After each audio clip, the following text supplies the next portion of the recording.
అతను శ్రీనివాసరావు వల్ల మొదలైంది. ఓన్లీ ఫర్ శ్రీనివాసరావు అనేటటువంటి ఒక ఐపీఎస్ ఆఫీసర్ ఈగోయిజం వల్ల లేనిపోని లాంగ్ జంపులు పెట్టి రిజర్వేషన్ల కత్తిరించి ఒకటి కాదు రెండు కాదు ఈ పోలీసు రిక్రూట్మెంట్ బోర్డు నామ హింసల గురించిన వ్యక్తి శ్రీనివాసరావు. సరే ఇప్పుడు ఆయన ఉన్నారు చైర్మన్ వాళ్ళు. సరే ఆయన వేదన కొన్ని ఆలోచన వచ్చిందేమో, ఆలోచన రాకుండా అక్కడనే కదిలేస్తున్నారు. కాబట్టి మనం ఇక్కడికి వెళ్ళి చెప్పే ఈ వేదికకి వెళ్ళి, ఎందుకంటే ఇలాంటి వేదిక ఇప్పటి వరకు గత 10 సంవత్సరాలలో జరిగిందా? కనీసం ఆర్ట్స్ కాలేజ్ కాడికి వచ్చి మైకు పట్టుకునే పరిస్థితి లేదు. మనం రాగానే ఎమ్మటే 2 వెహికల్ తిరిగేది, వచ్చిన 10 నిమిషాలు ఎత్తుకుంది. కానీ ఇవాళ మనం శాంతియుతంగా రూమ్ నెంబర్ 57 అనేక డిబేట్ పెడదామనగానే అన్న ఎత్తుకొని ఈ కార్యక్రమానికి దిగ్విజయం చేస్తున్నాం. ఇలాంటి ప్రోగ్రాములు కూడా ప్రతి 6 నెలల కోసం పెట్టుకోవాలి,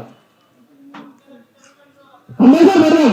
ఎందుకంటే సమస్యల గురించి డిస్కస్ జరిగినప్పుడే మన సమస్య బయటపోతుంది. 2 months కోసం పెడదాం. మన సమస్యలు సాధించుకునే అందరూ కొట్లాడదాం, శాంతియుతంగా కొట్లాడదాం. అవకాశం ఏంటంటే అప్పుడు ధర్నా చేసుకున్నాం. గత గవర్నమెంట్ అయితే ఇక్కడ అప్రజాస్వామ్యమైన వ్యవస్థ. ఆర్ట్స్ కాలేజ్ అంటేనే ఉద్యమాలు, ఆర్ట్స్ కాలేజ్ వల్లనే తెలంగాణ రాష్ట్రం వచ్చింది, అవునా కాదా?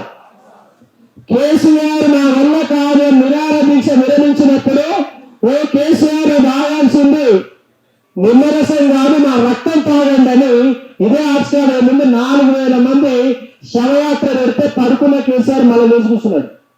కేసీఆర్ నిరాహార దీక్ష కొనసాగిందంటే ఆర్ట్స్ కాలేజ్ వల్ల కొనసాగింది.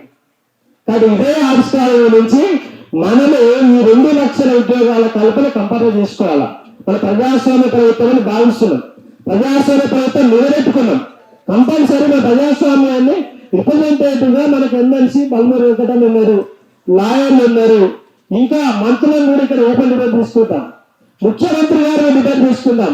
2 లక్షల ఉద్యోగాలు ఎక్కడ పోవాల్సిన అవసరం లేకుండా కంపల్సరీ కొట్లాడు సాధించుకుని శాంతియుతంగా పోతాం. అందరూ కూడా మన పెద్దలు మనకి ఇక్కడ మతం నిలబెడతారు. మీ అందరికి నేను ఒక రిప్రజెంటేటివ్ గా వాళ్ళ మద్దతు ఉంటాను కంపల్సరీగా. అసలు విషయానికి వస్తే ఇప్పుడు, ఎందుకంటే ఈ ప్రోగ్రామ్ ఉద్దేశం చెప్పాలి కదా, ఇంతమంది ఇలాగ వచ్చినాం, ఫుల్ టైప్ ఆడలేదు, గాలి కూడా తీసుకునే పరిస్థితుల్లో 50 రూమ్లో మనం చర్చ పెట్టుకుంటున్నాం. ఇలా కూర్చోవాలంటేనే పెద్ద చర్చలు సందర్భం, అలాంటి చర్చలను మనం ఇక్కడ ప్రజాస్వామ్య పద్ధతులు చేసుకుంటున్నాం.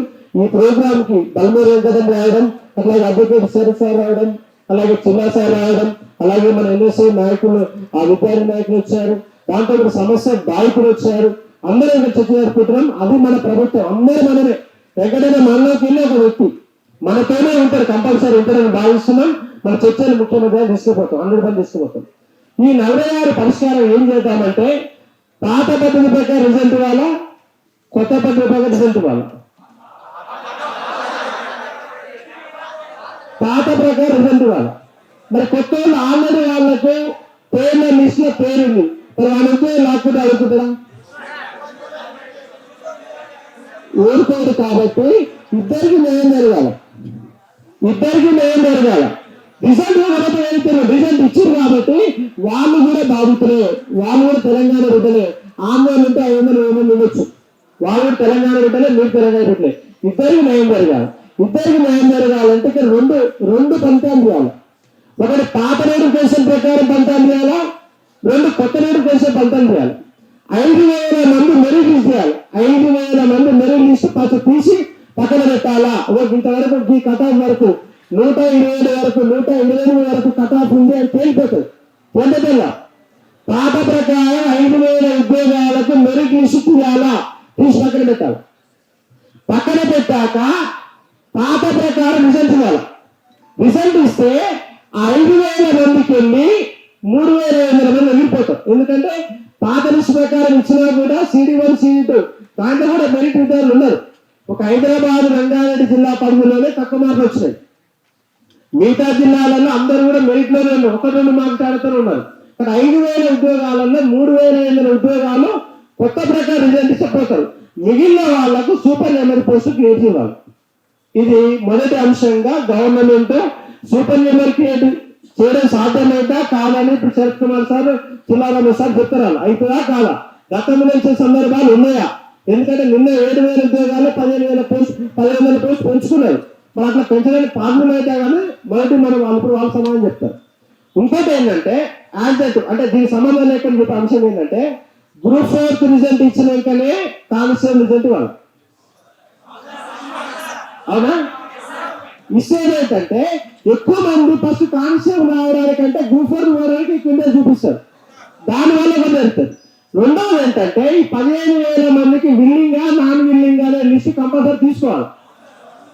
ఒకవేళ వాళ్ళు ఇంట్రెస్ట్ లేకపోతే మన కామారెడ్డి జిల్లాకు సంబంధించిన ఒక అభ్యర్థి నా దగ్గర 17 మంది మా జిల్లాలలో ఆల్రెడీ టీఎస్పీ సెలెక్ట్ అయిన వాళ్ళే మళ్ళీ రాశారు.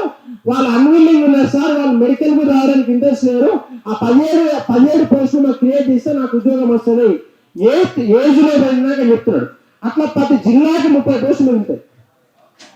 ప్రతి జిల్లాకి 33 జిల్లాలు ఉన్నాయి, 1000 పోస్టులు ఉంటాయి. విల్లింగ్ అన్విల్లింగ్ తీసుకుంటే 1000 పోస్టులు ఉంటాయి. ఎందుకంటే పోయినసారి కూడా 1370 పోస్టులు మిగిలిపోయాయి. అప్పుడు మిగిలిపోకుండా విల్లింగ్ అన్విల్లింగ్ తీసుకొని ఉంటే ఆ 1300 పోస్టులు అప్పుడే ఫిల్అప్ అయ్యేది. అప్పుడు ఫిల్అప్ చేయక అవి తీసుకొచ్చి మన ఇల్లు కలిపారు. అంటే కలిపిన కారణం ఏంది? 15,600 పోస్టులు ఎక్కడ చూపించారు. వాస్తవానికి అలా 15,000 పాత పోస్టులు అయ్యారా, అవి 14,000 పోస్టులు అయ్యారు కదా. అంటే వీళ్ళు పోస్టుల సంఖ్య ఎక్కువ చూపించుకోవడం కోసం మన పోస్టులు మిగిలించే విధంగా చేస్తున్నారు. కానీ విల్లింగ్ నాన్ విల్లింగ్ తీసుకోవాలా, గ్రూప్ 4 రిజల్ట్ ఇచ్చినాక ఇక్కడ ఇవ్వాలా, సెకండ్ లిస్ట్ పెట్టాలి. ఎవరెవరైతే జాయిన్ కాలేదో జాయిన్ అయితే పోస్ట్ మిగిలిపోతాయి. సెకండ్ లిస్ట్ పెట్టండి. ఒక నెల రోజుల తర్వాత సెకండ్ లిస్ట్ పెట్టండి. పెడతా పోస్ట్ అండి. నాట్ ఓన్లీ కానిస్టేబులే కాదు, టీఎస్పీసీ కూడా గ్రూప్ 1 ఫస్ట్ లిస్ట్ పెడతారు.